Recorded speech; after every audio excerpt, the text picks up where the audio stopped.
Díẹ̀ àsìkò yìí gbogbo ibi tí ẹ ti ń gbọ́ mi nílé lóko tàbí lẹ́yìn òde, ẹ jẹ́ kí a gbàdúrà. Bàbá ayérayé, a dúpẹ́ fún àánú ńlá tí a rí gbà o. A dúpẹ́ fún oore ọ̀fẹ́ tí ẹ fi jẹ́ ká tún rí ọjọ́rú mìíràn nínú oṣù kẹrin. A sì dúpẹ́ nítorí ní gbogbo orúgun mẹ́rẹ̀ẹ̀rin àgbáyé pátápátá ní ire yóò ti rú fún wa, àṣeyọrí yóò rú fún wa, ìgbéga yóò rú fún wa, àlùyọ yóò rú fún wa ní orúkọ Jésù. Àti pé nínú oṣù kẹrin yìí, ẹ̀yin yóò fi ẹ̀rín sí wa lẹ́nu. Olóore láti ìwọ̀ oòrùn, láti gísù àríwá àti ìlà oòrùn, ẹ̀yin Olúwa yóò rán wọn sí wa, wọn ò sì fi ẹ̀rín sí wa lẹ́nu ní orúkọ Jésù. Ọ̀rọ̀ tí a gbọ́ lẹ́ni yóò ṣe ayé àti ọkàn wa ní rere, kò ní lòdì sí wa nítorí tí a gbàdúrà ní orúkọ Jésù Kristi Olúwa wa.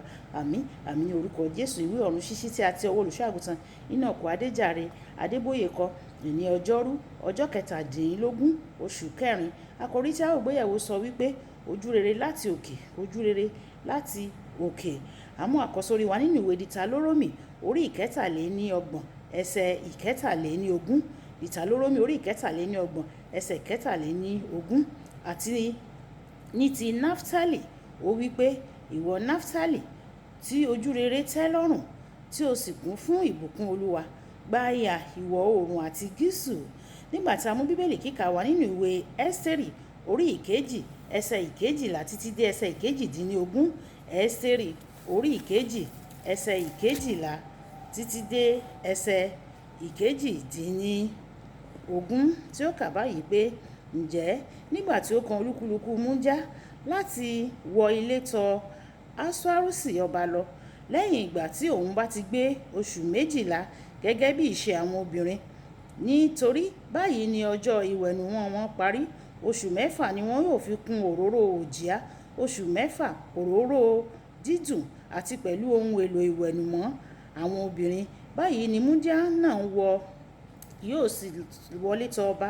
Ohunkóhun tí ó bá béèrè ni a ó sì fi fún un láti bá a lọ láti ilé àwọn obìnrin lọ sí ilé ọba. Ní àṣálẹ́ òun yóò lọ, ní òwúrọ̀ ijọ́ kejì òun yóò sì padà sí ilé kejì ti àwọn obìnrin, sí ọwọ́ Ságàsì ìwọ̀fà ọba tí ń ṣe olùtọ́jú àwọn obìnrin. Òun kò sì gbọdọ̀ wọlé tọ̀ ọba wá mọ́ o, bí kò ṣe pé inú ọba bá dùn sí i, tí a bá sì pè é ní orúkọ. Ǹjẹ́ nígbà tí ó kan Ẹ́sítérì ọmọ Abiatai, arákùnrin Mọ́dékáì, ẹni tí ó mú ṣe ọmọ ara rẹ̀ láti wọ ilé tọ̀ ọba lọ, òun kò béèrè ohunkóhun o, bí kò ṣe ohun tí Hegai ìwọ̀fà ọba olùtọ́jú àwọn obìnrin pàṣẹ. Ẹ́sítérì sì rí ojú rere lọ́dọ̀ gbogbo ẹni tí ó ń wò ó. Bẹ́ẹ̀ ni a mú Ẹ́sítérì wá sí ọ̀dọ̀ Ahasuérusi ọba sínú ilé ọba ní oṣù kẹwàá, tí í ṣe oṣù Tíbétì, ní ọdún keje ìjọba rẹ̀. Ọba sì fẹ́ràn Ẹ́sítérì ju gbogbo àwọn obìnrin lọ. Òun sì rí oore ọ̀fẹ́ àti ojú rere lọ́dọ̀ rẹ̀ ju gbogbo àwọn Múdíá náà lọ, tó bẹ́ẹ̀ tí a fi gbé adé ọba kà á lórí. Òun sì fi ṣe ayaba ní ipò Fẹ́stì.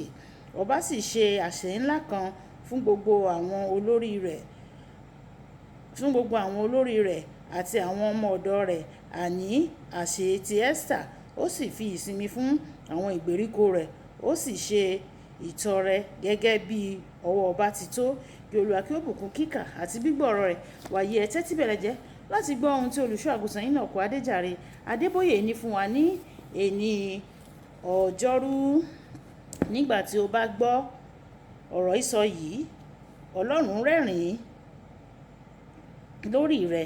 Ó túmọ̀ sí pé o jẹ ìgbádùn ojú rere láti ọ̀run, láti òkè.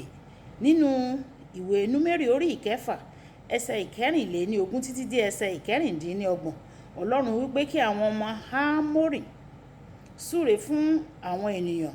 Ìre náà lọ báyìí pé kí Olúwa kí ó bù sí fún ọ, kí ó sì pa ọ́ mọ́, kí Olúwa kí ó mú ojú rẹ̀ mọ́lẹ̀ sí ọ lára, kí ó sì ṣàánú fún ọ, kí Olúwa kí ó máa bójú wò ọ́ o, kí Olúwa máa bójú wò ọ́, kí ó sì máa fún ọ ní àlàáfíà nígbà tí ojú Olúwa bá mọ́lẹ̀ sí ọ lára.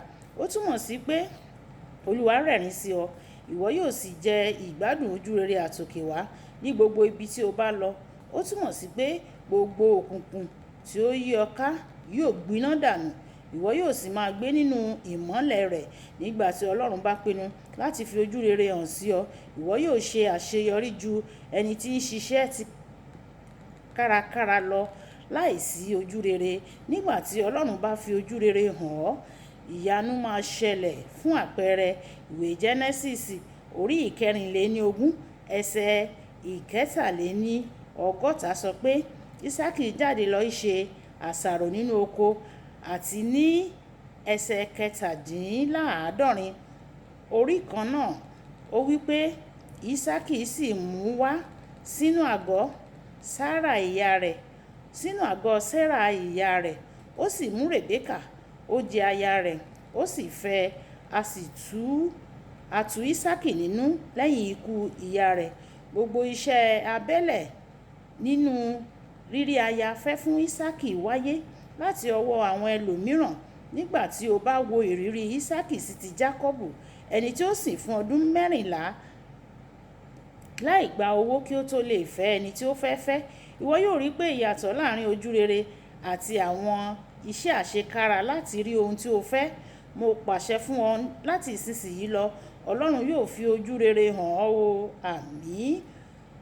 Ní kòpẹ́kòpẹ́ yìí, wọ́n fún àwọn ilé ẹ̀kọ́ gíga ní ipò. Ilé ìwé gíga ti ìjọ Ìràpadà ó gbé ipò kejì. Ipò àkọ́kọ́ ní ilé ìwé gíga ti Ìbàdàn, èyí tí ń ṣe ilé ẹ̀kọ́ gíga tó dàgbà jùlọ ní gbogbo Nàìjíríà, tí a dá sílẹ̀ ní ọdún 1948. Ilé ìwé gíga ìjọ Ìràpadà ti Ìràpadà kò ju ọdún 17 péré lọ ní àkókò náà. A sì ná àwọn ilé ìwé gíga tí ó ti ju 60 ọdún lọ. Báwo ni èyí ṣe lè ṣeé ṣe? Àlàyé kan ṣoṣo tí mo lè ṣe lórí rẹ̀ ni ojú rere láti òkè. Ìbéèrè náà nìyí o. Kí ni o lè ṣe láti jẹ ìgbádùn ojú rere àtòkè o? O lè rí ìdáhùn gidi sí ìbéèrè yìí nínú ìwé Òwe orí ìkẹta ẹsẹ̀ ìkẹta tí ó wí pé má ṣe jẹ́ kí àánú àti òtítọ́ kí ó fi ọ́ sílẹ̀ o. So wọ́n mọ́ ọrùn rẹ, kọ wọ́n sí wàhálà àyà rẹ. Bẹ́ẹ̀ ni ìwọ yóò rí ojú rere àti ọ̀nà rere lójú Ọlọ́run àti ènìyàn. Láti fa ojú rere Ọlọ́run sọ́dọ̀ ara rẹ, máa sọ òtítọ́ ní ìgbà gbogbo kí o sì máa ṣàánú àwọn ẹlòmíràn. Kókó ìṣe: máa sọ òtítọ́ ní ìgbà gbogbo kí o sì máa ṣàánú. Ẹ jẹ́ kí a gbàdúrà. Bàbá mi, oore ọ̀fẹ́ láti máa sọ òtítọ́ àti láti máa ṣàánú kí ojú rere rẹ kí ó lè tàn sí mi lára. Olúwa yọ̀ǹda rẹ̀ sínú ayé mi. Oore ọ̀fẹ́ rẹ láti máa ṣàánú àti láti máa sọ òtítọ́ ní ìgbà gbogbo kí ojú rere rẹ kí ó lè tàn sí mi lára. Olúwa yọ̀ǹda sínú ayé mi. Ẹ jẹ́ sọ pé bàbá mi, ojú rere àtòkè wá. Olúwa jẹ́ kó tàn sínú ayé mi. Jẹ́ kí n rí ojú rere gbà láàrin ọ̀gọ̀rọ̀ èrò láyé. Ẹ́sítérì rí ojú rere gbà láàrin àwọn ayaba. Mo gbàdúrà ní ilé ìyá àti bàbá mi, ní gbogbo ibi tí n bá ti bá ara mi, ojú rere àti àánú kí ó dàpọ̀ mọ́ ayé mi. Bẹ́ẹ̀ ni yóò rí. Jésù Olúwa wa. Àmín ní orúkọ Jésù. Olúwabùkọ́lá Ayako ní orúkọ mi. Nígbà tí a máa pàdé ní ọ̀la, ìpàdé wa bí oyin. Ó dàbọ̀.